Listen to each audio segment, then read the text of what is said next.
Hello friends, welcome to our channel. இன்றைக்கி நம்ம சேனலில் தோசை மாவு ரெசிபி தான் பார்க்க போகிறோம். இந்த தோசை மாவு ரெசிபி கம்மியான குவான்டிட்டியில் மிக்சியிலேயே எப்படி அரைக்கிறதுன்னு பார்க்க போகிறோம். மிக்சியில் அரைச்சாலும் நல்லா கிறிஸ்பியாக மொறுன்னு வரும், சாப்பிட்றதுக்கும் அவ்வளோ டேஸ்ட்டாக இருக்கும். இப்போ வாங்க எப்படி செய்கிறதுன்னு பார்க்கலாம்.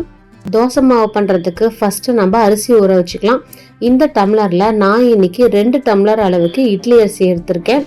அதே டம்ளரில் 2 டம்ளர் அளவுக்கு பச்சரிசி எடுத்திருக்கேன்.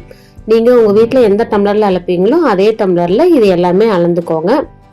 தோசைக்கு எப்போவுமே கொஞ்சம் பச்சரிசி யூஸ் பண்ணுறப்ப தோசை நல்லா வாசனையாக, அதே சமயம் நல்லா வெள்ளை கலரில் மொறுன்னு வரும். மொத்தமாக நம்ம எடுத்துருக்கிற 4 டம்ளர் அரிசிக்கு அதே டம்ளரில் 1 டம்ளர் அளவுக்கு உளுந்து எடுத்துக்கலாம். நான் இன்னைக்கு முழு உளுந்து எடுத்திருக்கேன். முழு உளுந்தில் தான் உளுந்து மாவு உபரி அதிகமாக வரும், இட்லி தோசையும் நல்லா சாஃப்டாக வரும். தலையை தட்டின மாதிரி எடுக்காம நல்லா குமிச்ச மாதிரி எடுத்துக்கோங்க. இப்போ இதில் ஒரு 1/2 டீஸ்பூன் அளவுக்கு வெந்தயம் சேர்த்துக்கலாம். வெந்தயம் சேர்க்குறப்ப தோசை நல்லா கிறிஸ்பியாக நல்லா கோல்டன் கலரில் வரும். இப்போ அரிசி உளுந்து ரெண்டையுமே நல்லா தெளிவாக வர அளவுக்கு களைஞ்சி எடுத்துட்டு வந்துக்கலாம். சரியாக நம்ம கழியில அப்படின்னா மாவு நல்லா பியூர் ஒயிட் கலரில் வராது. இப்போ இதில் அரிசி நல்லா மூழ்கிற அளவுக்கு தண்ணி ஊற்றி வச்சுருங்க. தண்ணி ஊற்றிட்டு ஒரு 3 மணி நேரம் வரைக்கும் நல்லா ஊற வச்சுருங்க. நம்ம மிக்சியில் அரைக்க போகிறோம் அப்படிங்கறனால இது நல்லா ஊறி இருக்கணும்.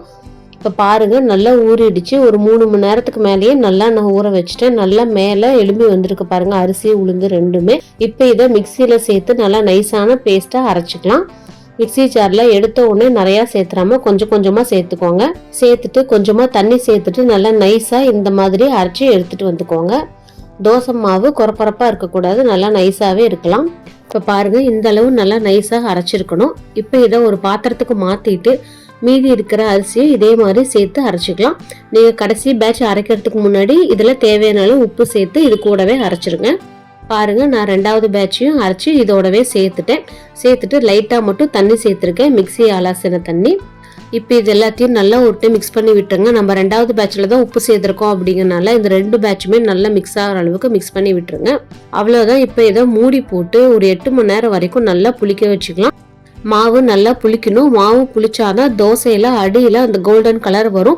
இன்னொன்று தோசையும் நல்லா சாஃப்டாக இருக்கும். இப்போ பாருங்கள், 8 மணி நேரம் ஆயிருக்கு. மாவு நல்லா பொங்கி வந்திருக்கு. உங்களுக்கு கரண்டியில் கலக்கும் போதே தெரியும் மாவு பொங்கிருச்சா இல்லையா அப்படின்ட்டு. இது நல்லாவே பொங்கி இருக்கு. இப்போ இந்த மாவை நல்லா அடியில் வரைக்கும் நல்லா கலந்து விட்டுருங்க. உளுந்து நல்லா பொங்கி ஏர் பபிள்ஸ்லாம் ஃபார்ம் ஆகியிருக்கும். அதெல்லாம் ஒன்று சேர்ற மாதிரி நல்லா ஒரு டைம் கலந்து விட்டுருங்க. இப்போ பாருங்கள், மாவு ரொம்ப கெட்டியாக இருக்குது, அதனால் கொஞ்சமாக மட்டும் இதில் தண்ணி சேர்த்துக்கலாம். தோசைக்கு இந்தளவு கெட்டியாக நம்ம ஊற்ற முடியாது, அதனால் கொஞ்சமாக மட்டும் இதில் தண்ணி சேர்த்துக்கிறேன். தண்ணி சேர்த்துட்டு இதில் ஒரு 1/2 டீஸ்பூன் அளவுக்கு மட்டும் சர்க்கரை சேர்த்துக்கோங்க.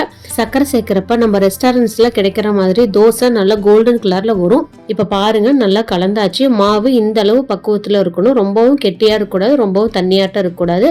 இப்போ அடுத்ததாக தோசை ஊற்றுறதுக்கு நல்ல சூடான தோசைக்கல்ல ஒரு 2 சொட்டு மட்டும் எண்ணெய் ஊற்றிட்டு டிஷ்யூ பேப்பர் வச்சு இந்த மாதிரி நல்லா தொடச்சி விட்டுருங்க. இந்த மாதிரி ஒரு டைம் தொடச்சி விட்டுட்டு ஊத்துறப்ப தோசை கொஞ்சம் கூட அடியில் ஒட்டாது.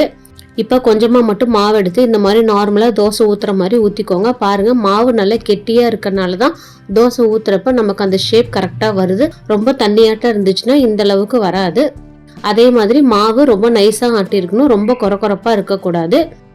இப்போ மேலே இதில் கொஞ்சமாக நெய் சேர்த்துக்கோங்க. நெய் சேர்க்குறப்ப தோசை நல்லா கோல்டன் கலரில் வரும்.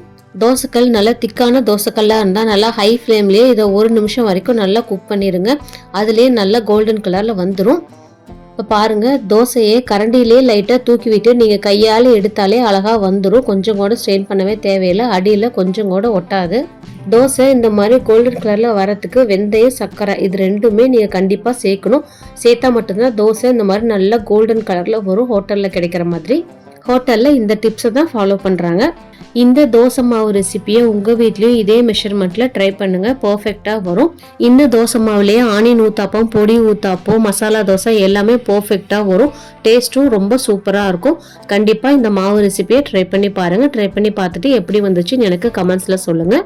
நம்ம சேனல் உங்களுக்கு பிடிச்சிருந்தா லைக் பண்ணுங்கள், ஷேர் பண்ணுங்கள், மறக்காமல் சப்ஸ்கிரைப் பண்ணுங்கள். தேங்க்யூ.